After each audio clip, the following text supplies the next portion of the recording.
About 2 years ago, 4 of us rented an Airbnb in northern Michigan for a long weekend before one of my friends started a new job. We figured it would probably be the last time all of us would have the same weekend free for a while, so we wanted somewhere quiet where we could fish, grill outside, and spend a few days away from work and our phones. The listing looked perfect. It was a log cabin, surrounded by state forest with no neighboring houses in sight. The host mentioned there was almost no cell service.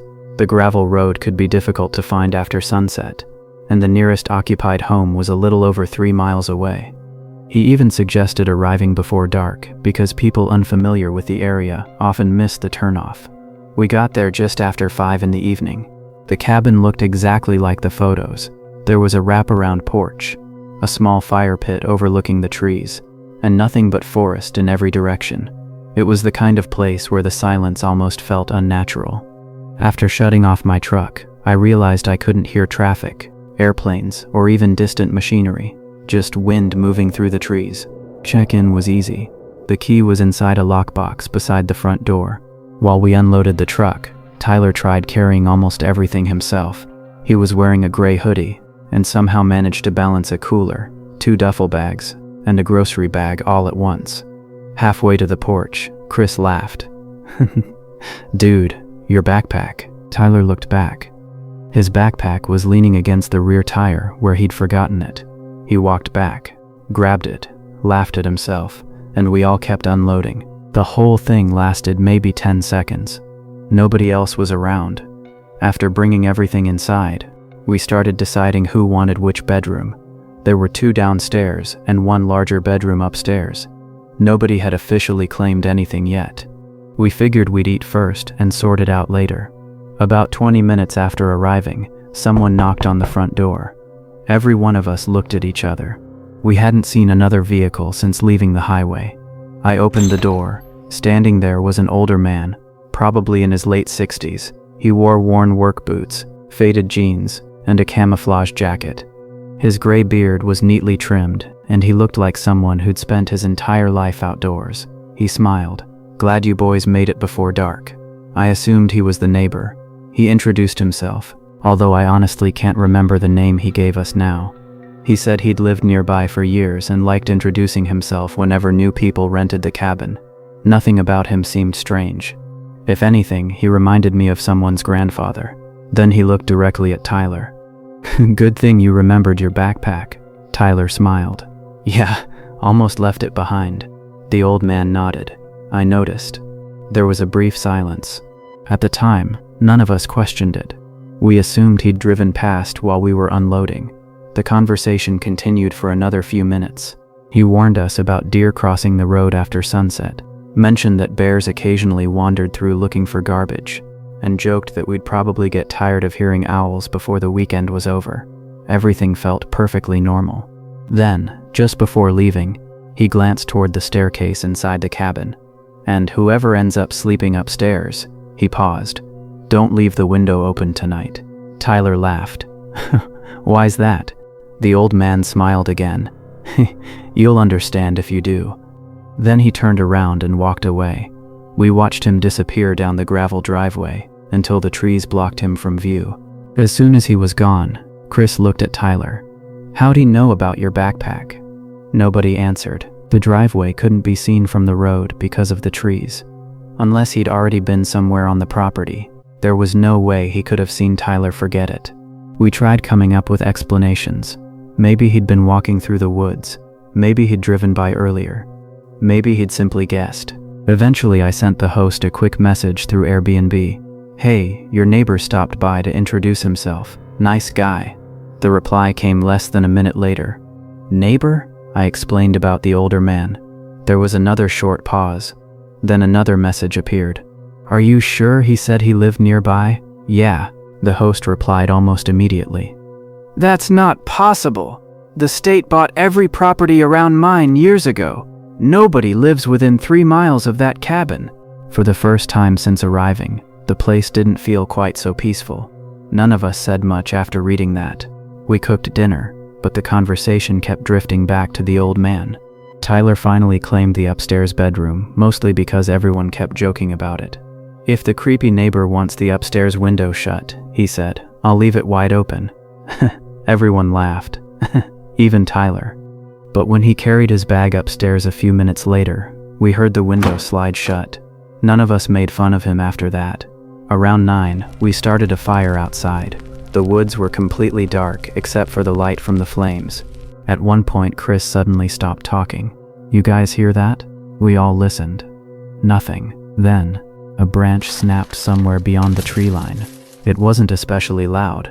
It could have been a deer. We shined our flashlights into the woods but couldn't see anything except trees. Eventually, we convinced ourselves it was just an animal. By midnight, everyone had gone to bed. I woke up sometime after 2 in the morning. At first, I couldn't figure out what had woken me. Then I heard it. Crunch, crunch, crunch.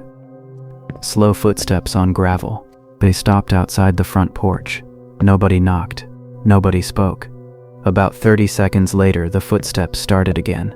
This time, they moved along the side of the cabin. Slow, steady, almost like whoever it was wanted us to hear them. I looked at the clock on my phone. 2:07 a.m. I quietly woke Chris. He heard them too. Neither of us wanted to look outside. The footsteps circled the cabin once, then again. Then, everything went silent. None of us slept much after that. As soon as the sun came up, we walked outside to see if we'd imagined it. Fresh boot prints surrounded the cabin. One set. They circled the entire house before stopping beneath the upstairs bedroom window. Tyler's window. The gravel there was pressed deeper than anywhere else, like someone had stood there for several minutes without moving. The tracks continued toward the woods, then disappeared where the ground turned to pine needles. We packed our things before breakfast. Nobody wanted to stay another night. As we loaded the truck, Tyler suddenly stopped. My backpack. It was sitting neatly on the front porch. He swore he'd left it beside the couch before going to bed. None of us remembered bringing it outside. Nobody went back into the cabin to check. We threw the rest of our bags into the truck and left. To this day, I still can't explain how that old man knew about the backpack, or how he somehow knew exactly which one of us would end up sleeping upstairs before we'd even chosen our rooms. I worked as a property manager for vacation rentals across northern Colorado for just over 12 years. At my busiest, I managed close to 50 Airbnb cabins scattered across 3 mountain towns. Most people think it's an easy job, but after every guest checks out, someone has to inspect the property before the cleaners arrive. That someone was usually me. Every morning followed the same routine. I'd receive a checkout notification, drive to the property, unlock the front door with my manager code, photograph every room, check for damage, and make sure everything was ready for the next guests. After thousands of walkthroughs, you stop expecting surprises. One Tuesday in late September, a family staying at one of our cabins messaged me around 8 in the morning. They thanked me for the stay, said they wanted to leave early to avoid traffic heading back toward Denver, and mentioned they had already checked out. The property's smart lock confirmed the front door had been locked at exactly 8:14 a.m. Everything looked routine. I arrived at the cabin around 8:37. It sat at the end of a long gravel road surrounded by pine trees, with no neighboring houses anywhere nearby. I entered using my manager code. The first thing I noticed wasn't damage. It was silence. Normally, after guests leave, cabins still feel lived in. Coffee cups in the sink, beds unmade, a towel hanging over the shower rod. This place felt strangely organized, almost too organized. Then I noticed something that immediately stood out. Every single interior door in the cabin was standing open. Both bedrooms, the bathroom, the laundry room, the pantry, the utility closet, even the tiny linen closet beside the hallway. Guests almost never leave every interior door open. Some close bedroom doors, some leave bathrooms open, but I'd never walked into a cabin where every door had been opened deliberately. I figured maybe the cleaning crew had arrived before me. I checked my phone. Their GPS still showed them 25 minutes away. I shrugged it off and started taking my inspection photos. The living room looked normal. The kitchen looked normal. Then I walked around the corner. 5 smoke detectors were sitting in a perfectly straight line across the kitchen counter. Not broken, not damaged, Someone had carefully removed every detector from the ceiling and arranged them side by side. For a second, I honestly thought I had entered the wrong cabin. I checked the address. It was correct. I called the guest. The father answered almost immediately. I asked if his kids had taken the smoke detectors down as some kind of joke. There was a long pause. Then he laughed. "What smoke detectors?" I told him all 5 had been removed. His voice changed immediately. "We never touched them." He sounded genuinely confused. He even told me he didn't realize there were 5 of them in the cabin. After ending the call, I grabbed a step stool from the laundry room and started reinstalling them. The first 4 felt completely normal. When I picked up the 5th one, I immediately noticed it was heavier. Not by much, just enough to feel different. I opened the battery compartment, expecting to find a larger battery. Instead, I found a small black electronic device taped behind it. It wasn't much bigger than a pack of gum. No brand, no markings, just a tiny antenna.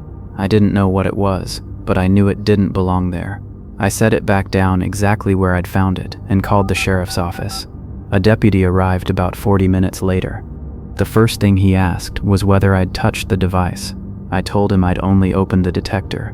Within another hour, 2 detectives showed up. They photographed the entire cabin before collecting the device as evidence. One detective asked me something I wasn't expecting. "Has anything unusual happened at any of your other properties lately?" I couldn't think of anything. A week went by. Then one of the detectives called me. He asked for a complete list of every vacation rental our company managed. I assumed they wanted to notify the owners. Instead, they wanted to inspect more cabins. Over the next several days, investigators discovered 3 more identical devices, different cabins, different property managers, different ownership companies. The only thing they all had in common was that they were hidden inside smoke detectors. The serial numbers led detectives to a private security contractor. The company confirmed the trackers had never been sold commercially. They had disappeared during a warehouse theft nearly 2 years earlier. Whoever planted them knew exactly what they were doing. There were no fingerprints, no usable DNA, no tool marks, nothing. Then, investigators noticed something else. Every tracker had stopped transmitting within minutes of the next guests checking in. That completely changed the direction of the investigation. Detectives no longer believed someone was tracking homeowners. They believed someone wanted to know exactly who rented those cabins after the trackers were installed. For almost a year, the case went nowhere. Eventually, life returned to normal. Guests came and went. The cabins stayed booked. Most people forgot about it. I almost did too. Then, several months later, I was replacing a damaged smoke detector in another cabin when something suddenly came back to me. I remembered exactly how those 5 detectors had been arranged on the kitchen counter that morning.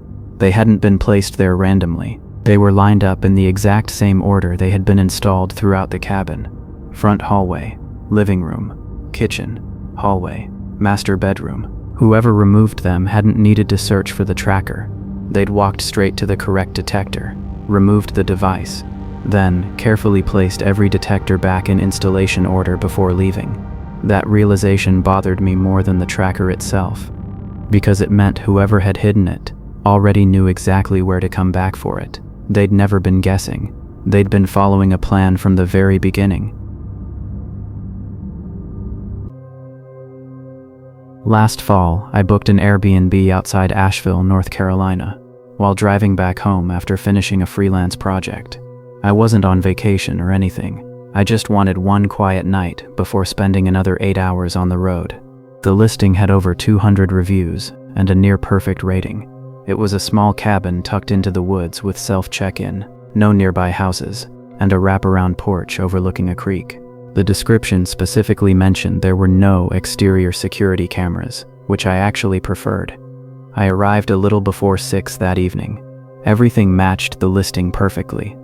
The keypad code worked, the cabin was spotless, and after hauling my bags inside, I remember thinking it was probably one of the nicest Airbnbs I'd ever rented. About an hour later, while I was making dinner, my phone buzzed.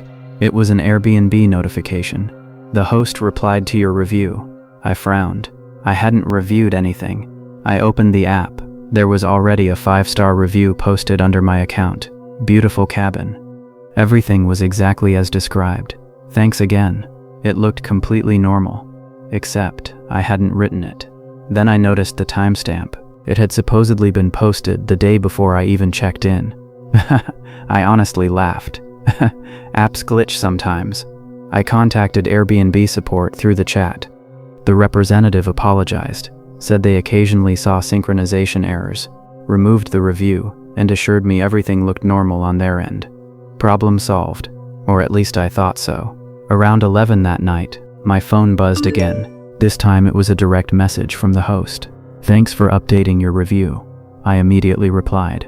"I never left one," the message showed as read. He never answered. I figured maybe Airbnb had notified him when support removed it.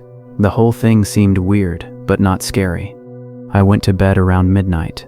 The next morning I drove into town for breakfast. It was about 20 minutes away. I stopped at a small diner, filled up my truck afterward, and headed back to the cabin to finish packing before checkout. As I turned into the driveway, another Airbnb notification appeared. The host had sent another message, "Glad you made it back safely." That caught my attention. I hadn't told him I left. I hadn't messaged him since the night before. I hadn't even checked out yet. When I walked inside, nothing seemed different. Still, I couldn't stop thinking about that message. The listing had specifically advertised no cameras. I decided to check anyway. I walked around the outside of the cabin looking under the porch roof, around the front door, beneath the deck railing, even inside the fake birdhouse hanging near the driveway. Nothing. No cameras. No motion sensors. No neighboring houses overlooking the property. Just trees. I finally messaged him. "How did you know I left?" Less than a minute later, he replied, "Because you locked the front door this time." I stared at my phone. I hadn't mentioned locking it. I hadn't even mentioned leaving. For a second, I actually questioned my own memory. Had I forgotten to lock it the night before? I opened our previous messages. Nothing. No reminders. No conversation about locking the door. No reason he should have known. I packed my bags much faster than I'd planned. The place suddenly didn't feel relaxing anymore.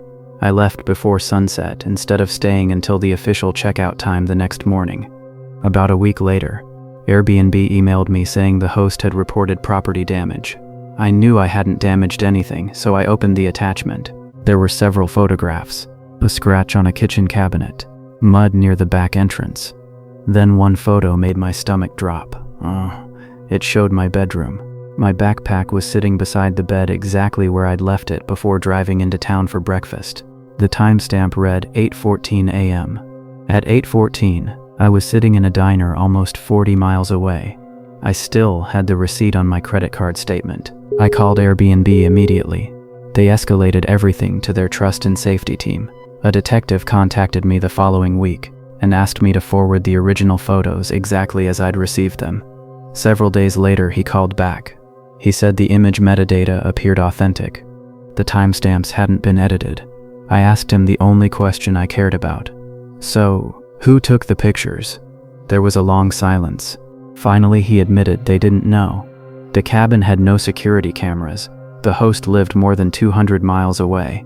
The smart lock showed no one had entered using my keypad code, the master code, or the emergency maintenance code while I was gone. According to the lock's history, the front door had never been opened. The damage claim was eventually dropped. Airbnb refunded my stay and quietly removed the listing a few weeks later. I never heard another update from the detective. For months, I convinced myself the strange review and the messages were probably software glitches. Then one evening, I logged into Airbnb to book another trip. Before confirming the reservation, I looked through my account history. The fake review was gone, but the host's replies were still there, including the very first message he'd sent after I arrived. I read it again. "Thanks for updating your review." Only this time I noticed something I somehow missed before. The message wasn't sent at 11:03 p.m., like I'd remembered. It had been sent at 8:14 a.m. The exact same minute those photographs were taken inside the cabin while I was 40 miles away. I've never booked another isolated Airbnb since.